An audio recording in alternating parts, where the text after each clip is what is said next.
Here now, Texas Congressman Jeb Hensarling, chairman of the House Financial Services Committee.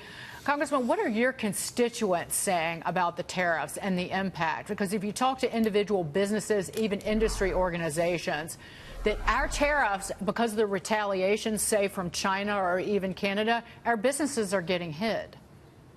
Well, they're very concerned. I've got two steel plants in my district, the 5th District of Texas, and I've heard from these people. They import steel, and then one of them makes shelving, the other makes steel buildings, and they have seen, you know, their feeder stock increase in price, and so they're concerned. Is the demand for their product still going to be there? They have to lay people off at some times. It's a matter of great concern, and so you know, I hope the president is right. I hope his strategy proves to be brilliant. But unfortunately, for every job that may be protected in the U.S., there are a lot of jobs in the U.S. that are harmed by these tariffs, not to mention what happens to consumers as well. So I don't know this is easy to win. I hope when this is all said and done, again, the president's strategy proves to be brilliant. But in the meantime, I see capital expenditure checkbooks closing all over America.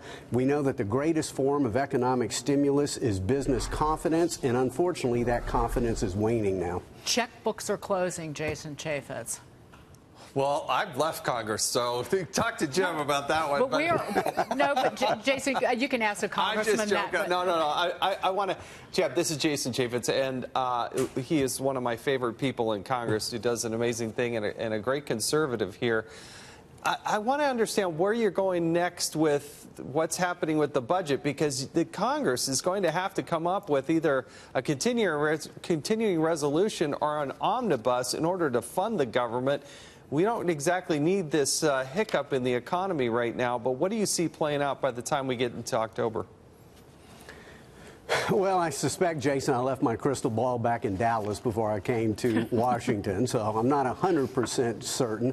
The Speaker has a strategy to work on what is called these mini buses, as you well know, having served in Congress, a group of smaller appropriations bills that can hopefully pass. But at the end of the day, over my shoulder is the United States Senate, and it still takes a supermajority, 60 votes, to simply fund the government. And so you get into, you know, either spending more and more money, or you get into a shutdown scenario. We must reform our budget laws. They go back to 1974. I've tried to do it. Paul Ryan's tried to do it. Lots of people have tried to do it. We haven't been successful yet, but we have a terrible system of budgeting here. And last I looked, the national debt clock is still spinning out of control, and there will be a day of reckoning. It's not a matter of if, it's a matter of when, if we don't change the spending and debt trajectory that we're on. But right now, I would expect possibly another series of mini buses. Otherwise, we're just going to be looking at either an omnibus or a continuing resolution at the end of September. I see no way in front of an election how the government is going to get temporarily shut down. So I don't see that happening. But at the end of the day, I mean, we're still kind of, you know, whistling by the graveyard on this national debt. It is the most foreseeable crisis in America's history. And the answer simply is you got to reform current entitlement programs for future generations. That's the answer. Unfortunately, I'm dealing with one in my committee's jurisdiction, the National Flood Insurance Program, which we're about to reauthorize for the 6th time this year with absolutely no reforms. It's taken $40 billion from the taxpayer, runs $1.5 billion debt, puts people in harm's way. Anyway, you probably don't have time to talk about that, but that's just a microcosm of the problem. Because, Congressman, you make too much sense. And so I'm serious, and that's one of the issues that when President Trump, in that tweet that I read, he said, remember, we are the piggy bank that's being robbed. Well, he's talking about trade deficits. And basically, we have a trade deficit because we're an extremely wealthy nation and we like to consume things.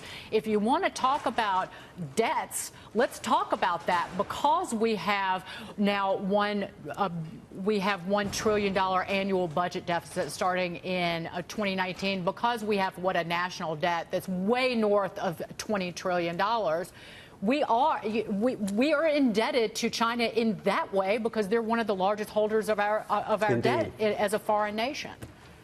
Well, that's the far more important debt. And with respect to the trade deficit, simple accounting means we make it up in the investment account. And as you point out, historically speaking, the times that we've had our periods of greatest economic prosperity are also the times we run the greatest trade deficits. And the answer is to allow Americans to be able to export more, not import less. And so, I would call upon the administration and the president to clarify what is the end game here? What is the end goal? I could get rid of the trade deficit tomorrow.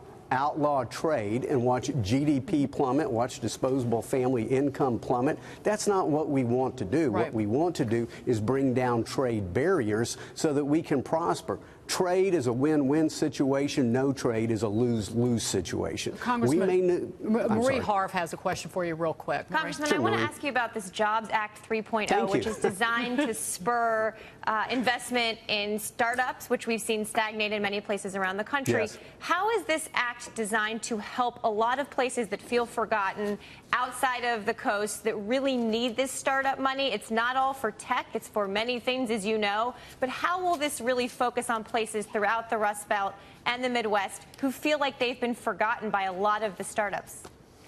Well, number one, it's not necessarily geographically targeted, but I assure you, as a guy who comes from Texas, not the East Coast or West Coast, I'm concerned about the middle part of the country. But what I'm especially concerned about is that startups, up until recently, have been at a generational low. IPOs have been on a 20-year slide, a 20-year low. We've seen an uptick now. But ultimately, we've got to have feeder stock. We've got to be able to fund the Amazons of the future, but also the small businesses, the dry cleaner or the barbecue restaurant on the street corner in Main Street, America. And so what we do, Marie, is we try to address capital formation throughout the ecosystem. So we have provisions. It's 32 different bills wrapped into one. But we have bills that will allow angel investors to better fund our startups. We help broaden the definition of an accredited investor. We allow companies to broaden their ability to do confidential filings. We also try to hold off on the regulatory burden, particularly on Sarbanes-Oxley 404B. We do something called a 10-year on-ramp to that as opposed to a 5-year. That's particularly helpful to a lot of our biotech companies.